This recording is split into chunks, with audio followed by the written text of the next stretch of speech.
Hey, good day, everybody. Welcome back to our Zoom Daily with Rabbi Shlomo Schwartz to a realistic map of meaning. He's been going over some finer details on some of the Noahide related the mitzvos from the Jewish faith that relate to the Noahides. Really interesting material. So let's just jump right in and say hello. Shalom, Rabbi Schwartz. We hope you had a wonderful Shabbos. So good to be back with you. I'm going to turn the class over to you, sir. Thank you very much. And hello, everybody. And speedy recovery to Ronald Frederick, the son of Florence, and everybody else is with us. Share the screen with our chart. We're working on the chart, and I've been doing some work while you guys were not here. And just go up at the top there. I'm just trying to put in page numbers. And so I'm giving a page numbers in the edition I have of the Divine Code. So whenever you get a copy of this, you'll know what that's about. But right now we're going down here, and I just came across it at page 577. He starts talking about landmarkers. That's where I'm up to. Reviewing. We've done these. And on returning a lost article, he mentions on page 520 that it doesn't apply. What I said, he says here, right at the top of the page.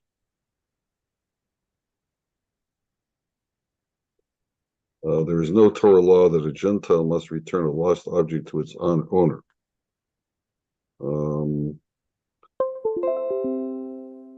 But he does mention the requirement and in that breath, and then he goes in, he's got a whole section on it, on watching something for someone. It's not clear to me. I don't know that there's laws on the books of any country that you have to return a lost article. But at any rate, at the bottom of the oh dear.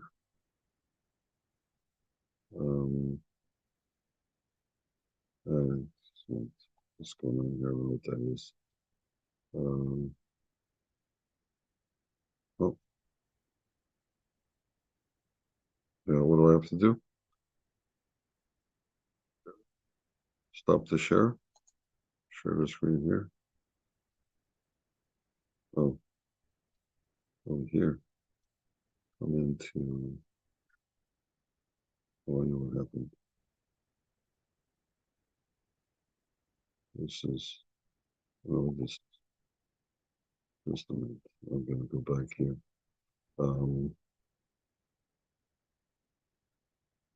There we go. Okay.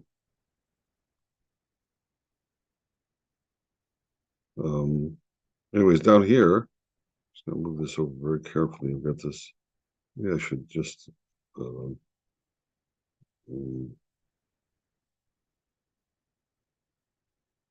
you go.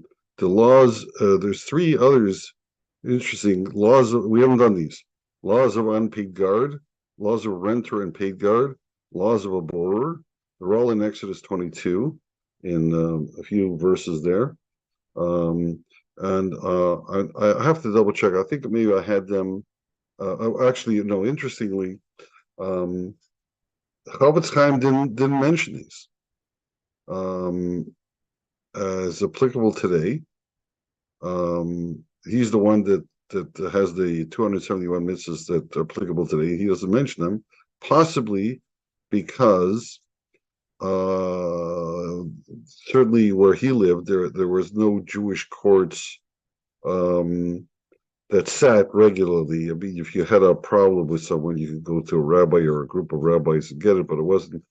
I don't think they had said courts. They weren't able to, so maybe that's why he didn't list them. But it's also is it a mitzvah on the individuals or is it a mitzvah on the court? Is it instruction for individuals to abide by these laws, or for the court to determine? So I'll talk about that a little later. But I came across those in reading through the book, and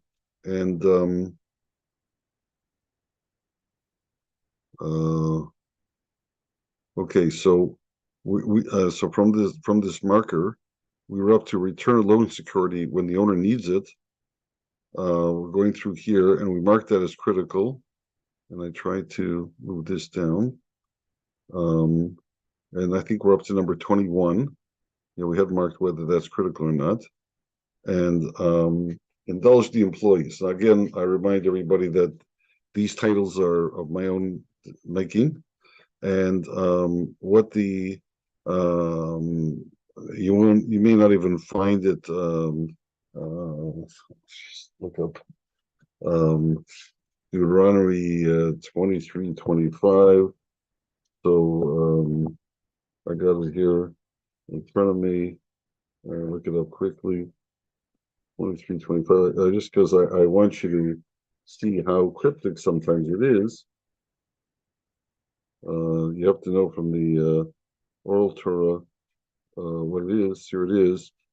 So in English, it's when you come into the vineyard of your fellow, you may eat grapes as is your desire to your fill, but you may not put into your vessel.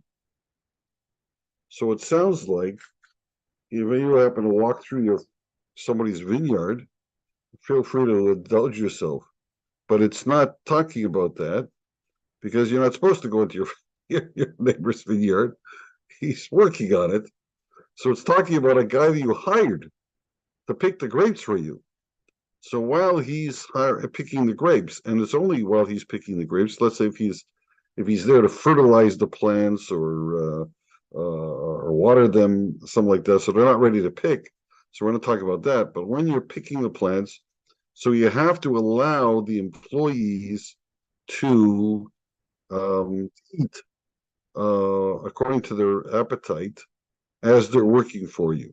It's in a sense, it's like you're teasing them by expecting them not to indulge. So the Torah goes ahead and says, allow them. That gives them automatic permission to eat. Now, so how is that? If they did take, now in other words, they're not stealing. So till now we've been talking about you're taking somebody else's property and you're guilty of theft. Here is the opposite. You're not guilty of theft, and the owner who owns it would be guilty of withholding you, restraining you from eating. So let's see what I said here. So you have to give your rights away when temptation is overwhelming. Now, I don't think you would have ever known that from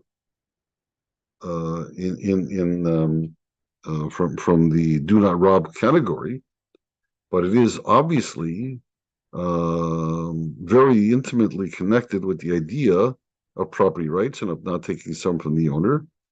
But then, what are the owner's rights? Well, this goes into, I guess, employees' rights. And so we had earlier, we included the idea that you have to pay your employees on time. You have to, right? So here is like a side benefit to employment, but there's all kinds of interesting rules. This only applies, like I said, not when you're watering the plants.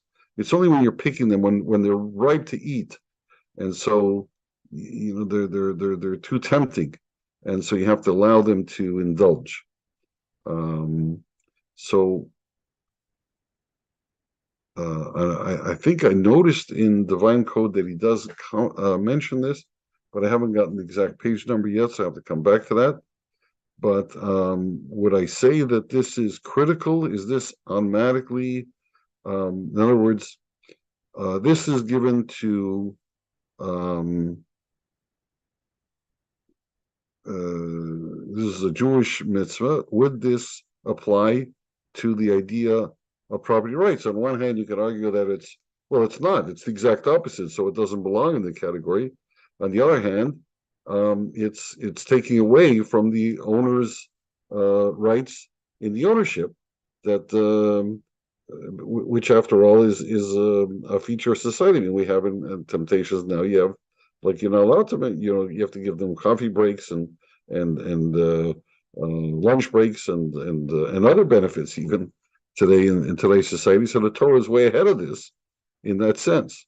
So maybe that's like just a universal human right that should apply. So maybe that word that we had. So anybody want to say whether they think it's critical or not? Anybody want to vote on that? And you always go first. No, I wouldn't call it optional. I'll call it when you give it development. It's developing. Okay, I'm going to do like that until I see if a divine code covers it. Now, the next one is do not take early lunch breaks, which means that the idea that you can eat is fine. You can eat, but you're not to waste time from your employment to do the eating. So they say in the picture of you going up and down the rows of produce to collect them, and you can eat. But when should you eat? When you're rounding the curve, and in between, there's nothing you can do right now in terms of because you're away from the plant. You got to go to the next plant. So that's when you're allowed to eat. So that's a fairly graphic image of how it might work. So don't waste the time for which you are paid, and that would be now that could be critical because here you're being paid, and this goes back maybe to the time your wage the timeliness of your wage payment that the owner should give it on time and not delay it for you, and you shouldn't waste the time because you're being paid for that time, so you shouldn't use it for anything else. So in that sense, although you're allowed, the first one could be development, but this wouldn't be critical because it's the same thing. No, it's that you owe him. He's paying you for it, so you owe him something. Now, the next one is I've marked these in a group of three. Do not pad the expense account because they all deal with employer-employee relationships. And this one is, I call it do not pad the expense account. That phrase doesn't appear in the Torah, but it's don't take advantage of the allowances, which it was in the verse that I read you, and that was that you can eat the grapes, but don't put it into your vessel. In other words, you want to take some home for your family or for later. No, you're only allowed to eat according to your appetite on the job. So that you're tempted, so we're going to allow you to do that, but don't take advantage of that allowance. Now, the reason I called it "do not pad the expense account" is because for quite a few years I was the controller of a major company, and we had people traveling quite a bit, and they would submit expense accounts, and so I had to review the expense accounts, and you always wondered if did they have to have that expensive a meal? Sometimes it was quite expensive, and but on the other hand, they were highly paid executives, so you don't expect them to eat a hamburger at McDonald's. And then other things like they needed a pen, they needed this, they needed that. They're traveling, so they didn't have it with them. And it was it was just an issue that I had to deal with. So that's where it could come up because there's the same idea where you're being paid. You're allowed to spend money of the company in order to get certain things done, even if they're personal needs, like you've got to eat while you're traveling, you've got to sleep, you've got to get a hotel room. But like we're in with the nicest one, and do you need a hotel room or do you need a hotel suite or and entertainment and so on? All these things come up. How do you decide what was reasonable and what not reasonable?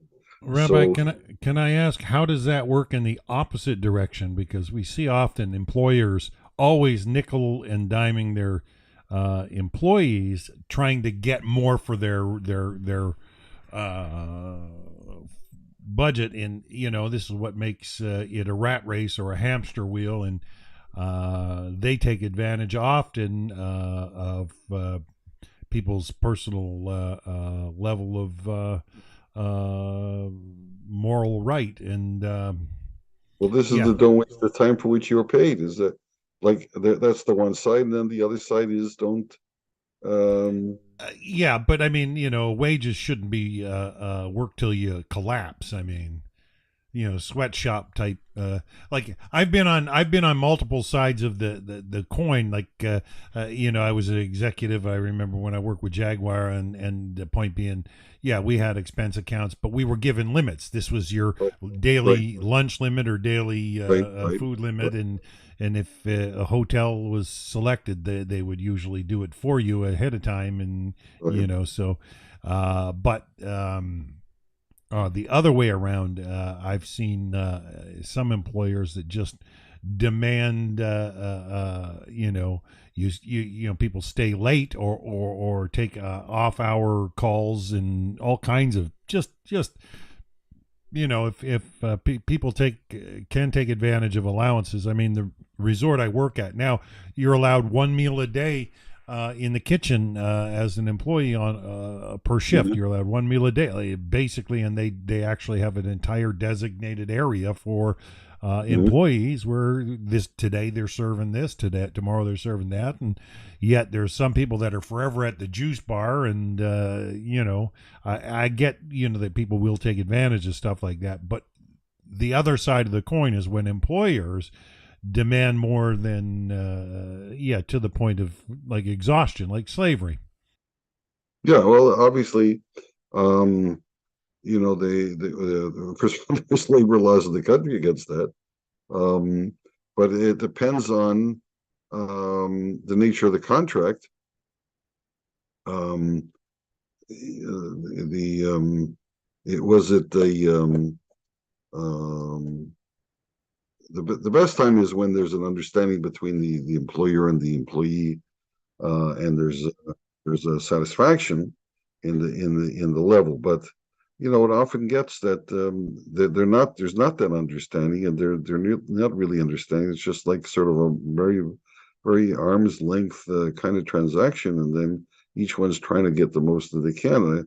I guess that's what you're talking about, and it can be difficult. And the Torah is aware of this, and that's the rule is don't don't take advantage of the allowances. Don't waste the time for which you're paid. So if you're paid for 8 hours a day, um, and so then give the 8 hours. You can pace yourself, but make sure you give the 8 hours.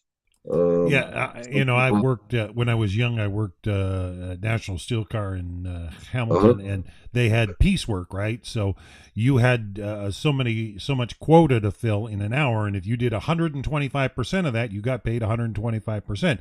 Well, when I was young and healthy and buff, I would do so fast that the foreman actually moved me on the night shift, because if the counters would see, oh, well, if he can do it that fast, make everybody else work faster. And yeah, people just tend to, yeah, take there's some advantage. resentment. Then is that what happened? There was some resentment from the other guys.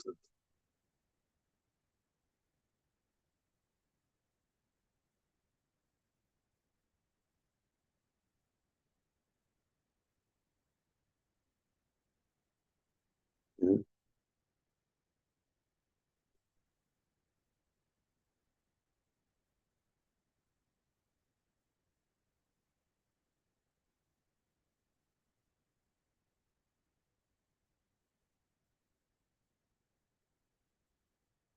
Oh,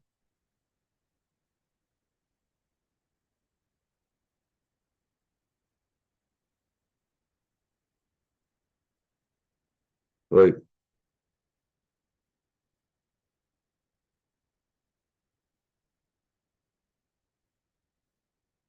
Yeah.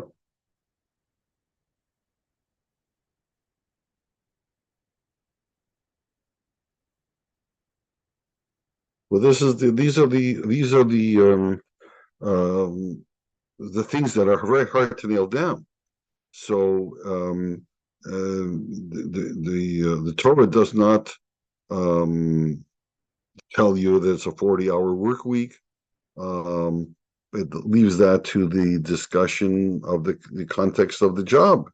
Um, there's oodles and oodles of Torah writings about different kinds of jobs, whether Well, it's a piece of you job, remember the movie The Ten Commandments, right?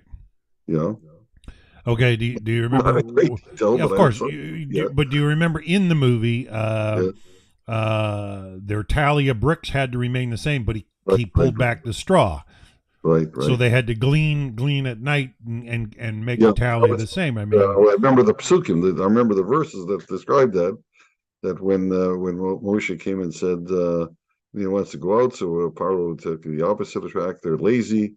They're asking for time off. They want to go sacrifice. They're just lazy, so he made it even more difficult, and that led to confrontation and so on.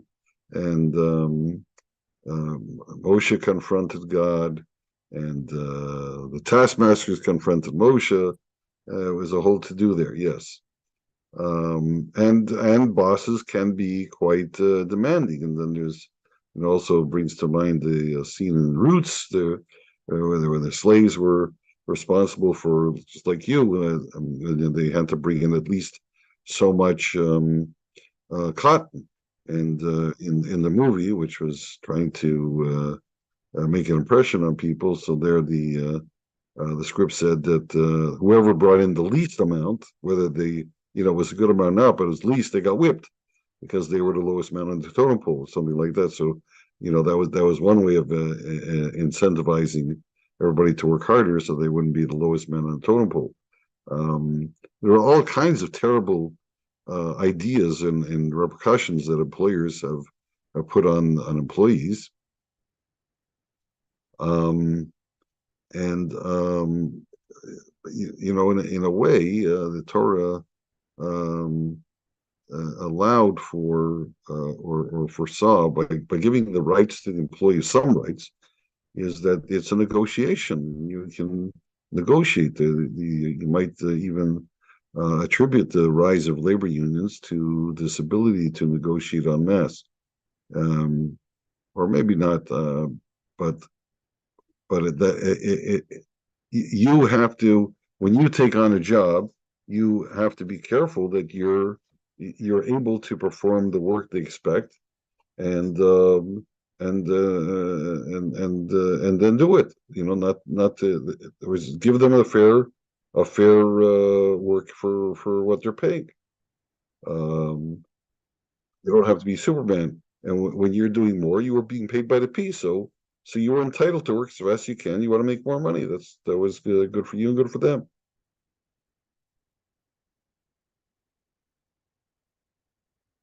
Anybody else?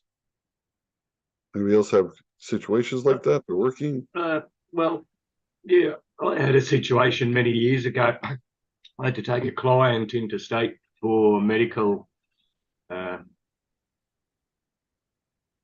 just leave it as medical. I had to get assessed, and I had never had this sort of situation before, and it was a new company, and I had money provided, cash for meals, etc. Right. And I ate well, but I could have been greedy and eaten a lot better for the situation at hand. And I had money left at the end of the 3-day trip to Melbourne from Tasmania. Right. And I handed it back, what I didn't spend, because Uh-huh. I ate well. I ate better than I would have at home. Right. And they didn't know how to deal with that, Well, because no one's ever brought back what they didn't spend on their meals, on their allowances. And they were dumbfounded, because I had no idea that this is what's allocated. I could use it all. right. I wasn't being tight by any means, but I hear you. wasn't being greedy. So I had 25% of it left after the 3 days, and I handed Right. it back to them, and they were stunned and didn't know what to do with it. how to book it back into the system. A nice story, like in other words, if they were so surprised, so it could be that you were entitled to the money. They said, "Here, we're giving you this money. That's the budget. You can do whatever you like with it, but don't come back to us for more." And they're saying that we're considering this a cost. We're writing it off right away, and but get the job done. So you see, a lot of this depends on what the agreement is, whether the details of the contract or the conditions of the contract was it called for, and that's up to negotiation or to understanding, to the standard of the day, and that makes a difference because that's what you've negotiated for. All the mitzvah is saying is that if you negotiated to work 8 hours, so don't work 7. But it doesn't mean you have to work at breakout speed each one of those hours, but a normal pace. And go describe a normal pace. So some people are faster, some people are slower, but that's up to you and the employer to is he going to be happy with you and maybe give you a raise or give you a higher position or something like that. There's always that possibility. Fair But the exchange. bottom line is not to take advantage, right? Fair exchange. Yeah. So I would call this critical too, because you're certainly stealing when you do pad the expense. If you take more than expected or necessary.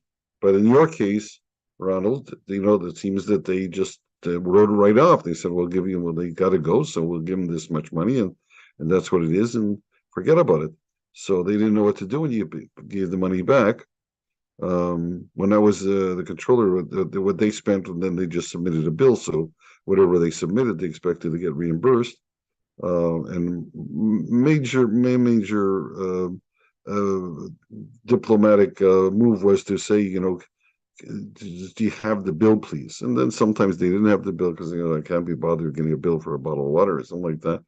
And just your judgment call. You're right. You can't be bothered with that. Always remember, it was money in your pocket. You expect to get reimbursed. So, you just by asking the questions, you figure you're keeping them on guard. You know that somebody's looking. They know that somebody's looking, and so on. So that's the way it works there. So okay, so we only have a few minutes left here in the period. So I just wanted to introduce like these laws here that he's got in the divine code. He's got these laws under this section dealing with this mitzvah in this category. And he did deal, as you can see from the I haven't covered them all, but quite a few places. He does talk about these ideas, and don't forget that he did talk about the sales pressure. And I saw this would be optional. He counts it as mandatory, and I'm surprised at that. In the do not press an honor to sell and do not plan sales pressure, he says that it does apply. I would like to talk to him about that because I don't see why necessarily it does, because you haven't done anything. And he does agree that you have paid him at the end of the day. He even says, I think, that if you have done it, so there's no, you're certainly not subject to punishment because the guy, after all, did agree to sell it at that price.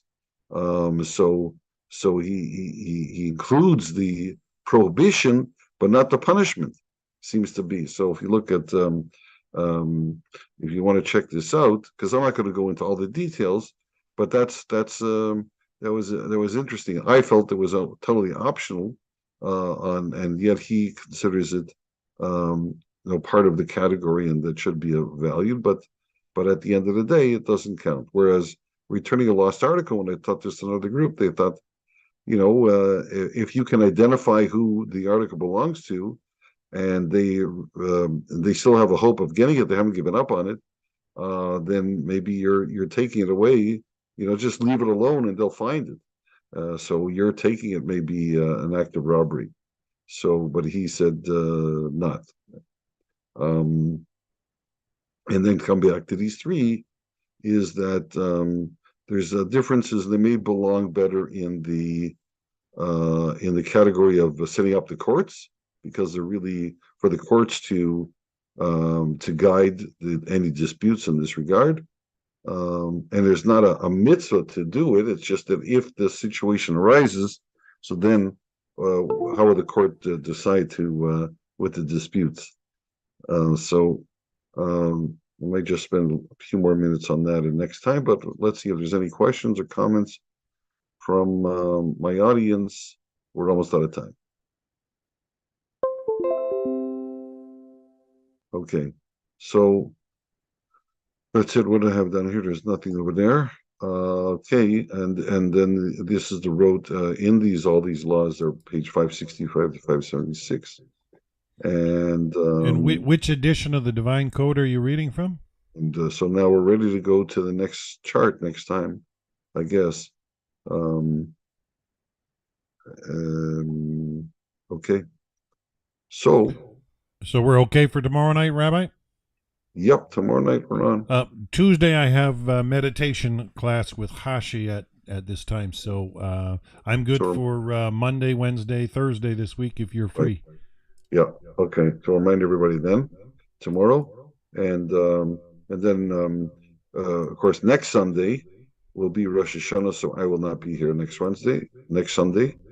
But then we continue for the rest of the week, and we'll keep you posted onto the times. And when Sukkot comes, I'll have to take a week off. Right on. Well, thanks again for everybody in the Zoom meeting, Ronald and Rabbi and Grace. Always good to have you with us. It means a lot. So we will be back tomorrow, folks. We will be back tomorrow, 9 p.m. Eastern, 6 p.m. Pacific, for more Zoom Daily with Rabbi Shlomo Schwartz. I'm sorry, Rabbi, I talked over you there. No, that's okay. I was just a final speedy recovery to Ronald. Yes. We hope that you feel better, buddy, for sure. Anyways, till tomorrow, have a wonderful, wonderful evening, everybody. Bye for now. Bye-bye.